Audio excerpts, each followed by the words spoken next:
A new student started this week, and I was really excited.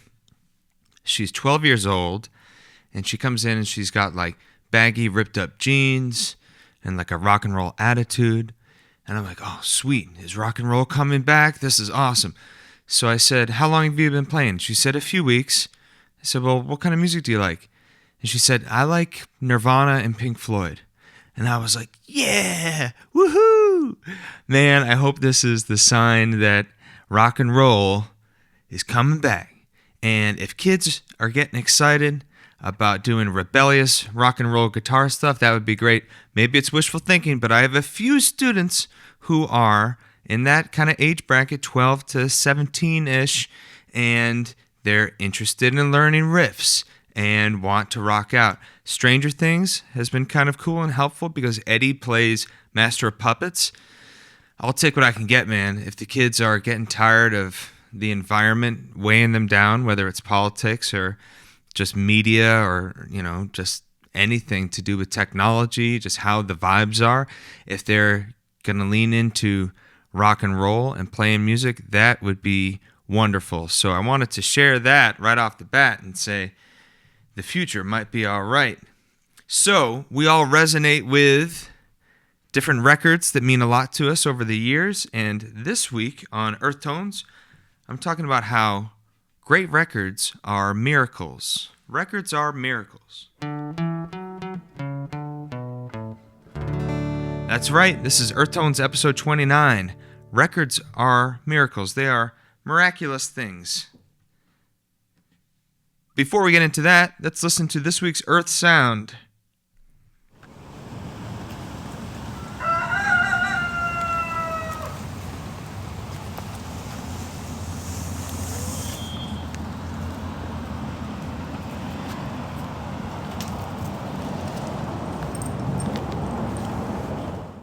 Those are the sounds of City Park in New Orleans, where I went and had a beignet on my last day visiting my friend David, and I was walking his dog Lakota. You can hear a little bit of the jangling of the leash at the end, but you hear a rooster. A rooster was just hanging out. Pretty great. So, for a bit of old news, this week on Earth Tones, episode 29, I have a copy of Guitar Player from January 2005. So that is now 21 years ago. On the cover of this magazine is Allison Robertson of the Donnas. And I looked up the Donnas, and the Donnas have since broken up. They are no longer playing. But this is a really great article. They had just put out a record called Gold Medal that I listened to that's really awesome, full of great classic rock and sort of punk-inspired riffs. It has that mid-2000s, like, clean, produced sound. And the guitars are really cool. When I first put on the first track, I thought, oh man, maybe this will be like a little too pop-punk for me or too distorted, but it's actually pretty groovy and really fun. So they were a great band, the Donnas. I don't know much about them, but I'm going to listen to more of them. And I guess they started all the way back in 93, so they were in 8th grade, they said, when they started. But this is a snippet of an interview with Allison Robertson of the Donnas. The question was, as you're a pretty serious student of guitar rock, what's your take on the current state of the genre? Now remember, this is 2005. She said, old school guitar has been taking a major nosedive for years. Today, everything is edited and pro-tooled and weighed down with effects. And every time I see someone's rig in a guitar magazine, it's like, oh my god, there are 10 racks of crazy stuff up there. Doesn't anyone just play through an amp anymore? I get kind of crazy about that stuff because with everything in the music industry being so fake, recreated, fixed, or touched up, I look at the guitar as the last thing that can be organic and human. I like it when guitarists leave in mistakes and a little bit of sloppiness. But those are things from the past. Guitar players like Ritchie Blackmore, Jimmy Page, Tony Iommi, George Harrison, Keith Richards, and Mick Ronson weren't perfect, but they played with a lot of feeling and vibe. Those guys were not hammering out some BS. So wow, 21 years ago, and she's talking about how things have already gotten too sterile. I would love to know what Allison Robertson thinks about guitar today in its current state. What's interesting is you look back on that and you think, okay, maybe 2005, I would consider bands like the Strokes, the White Stripes, the early Black Keys as being very like guitar stripped down. But you have to remember, from her perspective, those bands might have been the outliers. And what I think is interesting is we look back and we often think about things that were kind of a counterculture as being what sticks around. And people say things like, oh, the music was so good in the 60s or the 70s.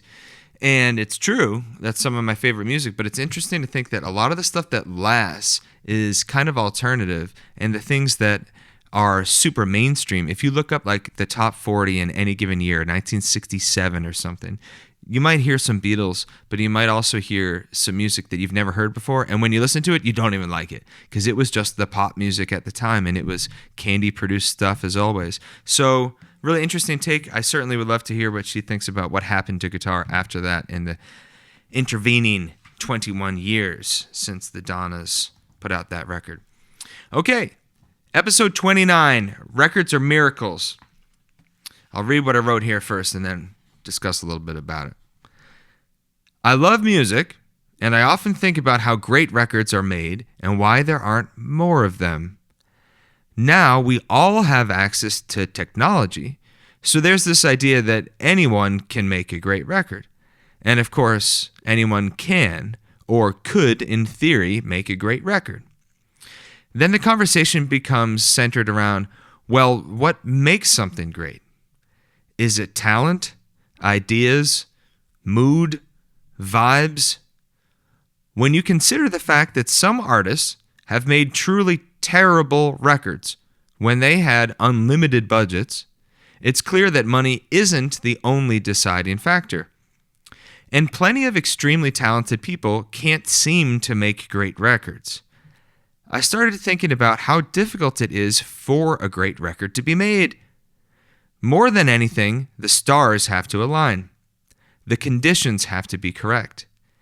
To make a great record, it appears that you need a vision, a musical concept worth recording, people who are capable, willing, and able to work together simultaneously, a budget, a studio or at least some means of recording, leadership to guide the project that has taste and understands the vision, time and energy required to produce the recording correctly, chemistry between the people involved, at least enough to make the record, compositions worth recording, an artistic direction and the means of producing the packaging, an entire business operation, including marketing, promotion, and distribution, that will connect the music to an audience that listens to, resonates with, and shares their affinity for the record.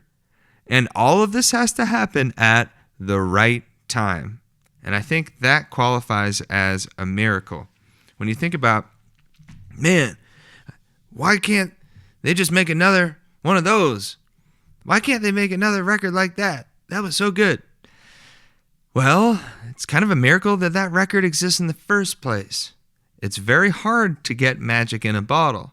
And the fact that we have as many great records as we do have is a testament to how much we love music collectively as a species and how much we want to make these great records because we shape our lives with them and they're so important to us.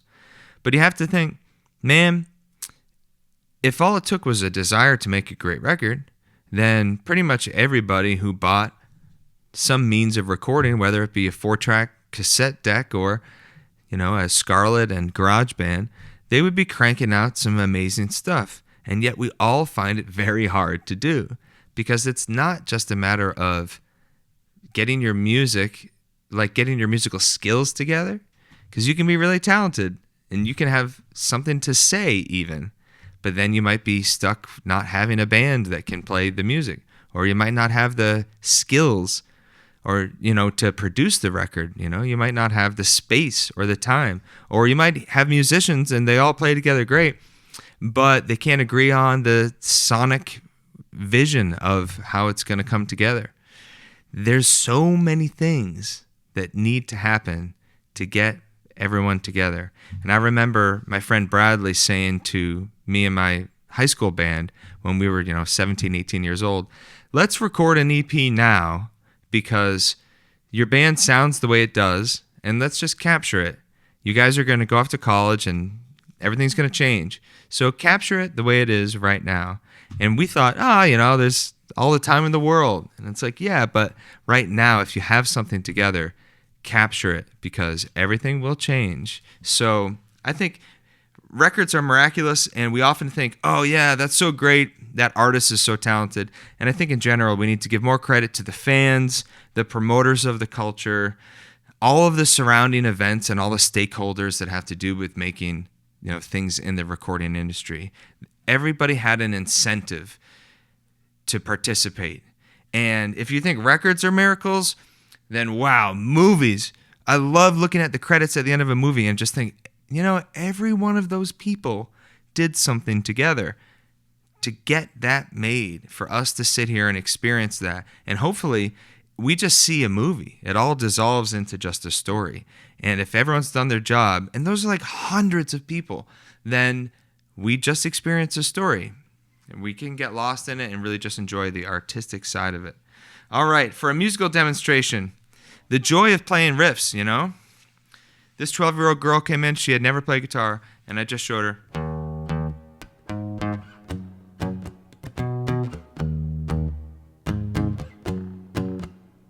My guitar is down a whole step. But, I said, this is what you're going to play.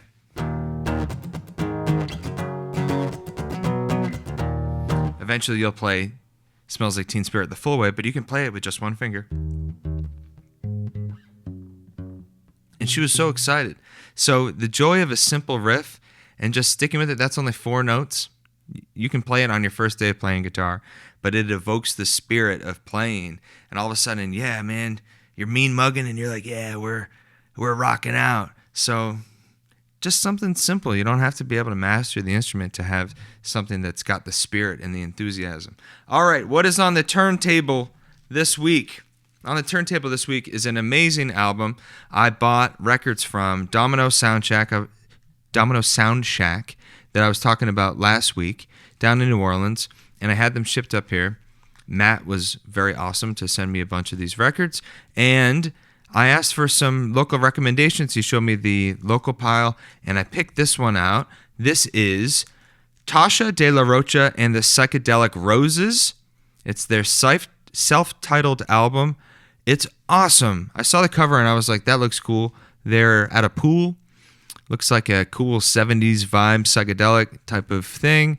And I actually did listen to like a minute of it down in New Orleans just to see if it was my style, and it certainly was. So I didn't listen to the whole thing until I got it shipped up here, and it's amazing. It's so good. And I was able to message her, and I just said, hey Tasha, this record's awesome, and I bought it on a whim, and it's super cool. And she wrote me right back on Instagram and said, oh, that's cool, I actually saw that one of them sold, and I was wondering who bought it.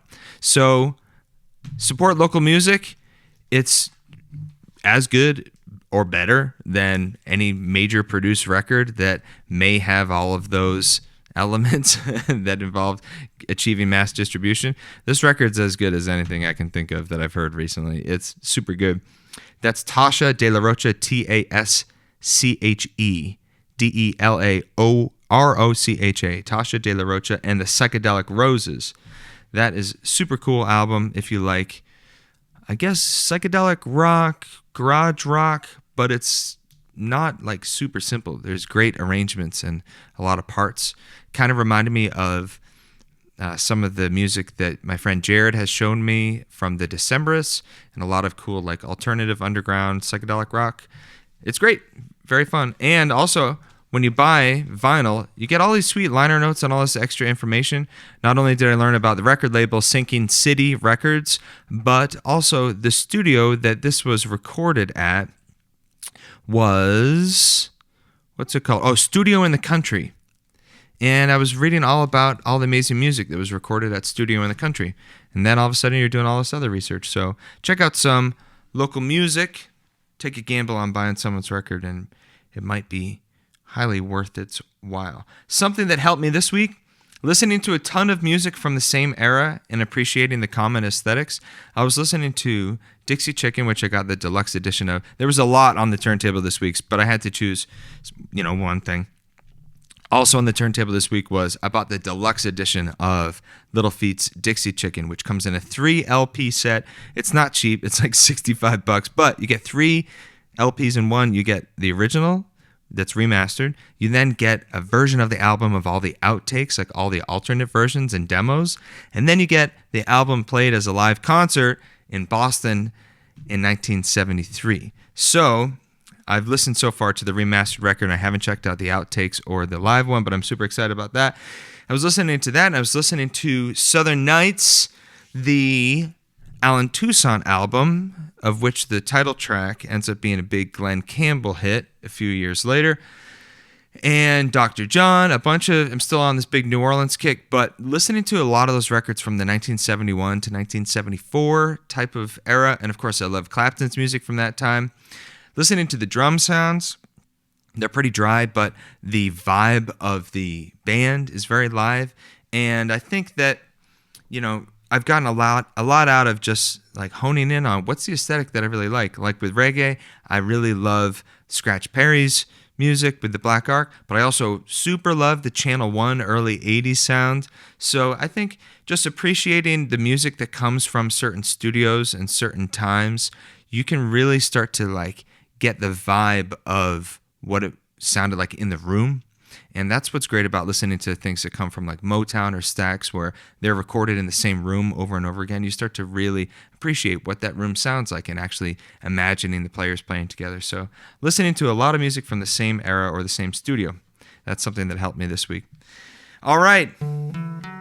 That is episode 29 of Earth Tones. Thank you so much for listening. Send me a message. Tell me what you're listening to. Tell me what I'm missing. I got to check out more and more music. So, thank you for listening. I'm Jake Pardee. This is Earth Tones episode 29. I will see you next week for episode 30. I'm here always to remind you that we are a beautifully musical species on a fantastically musical planet, and I appreciate you listening as always. See you next week for episode 30.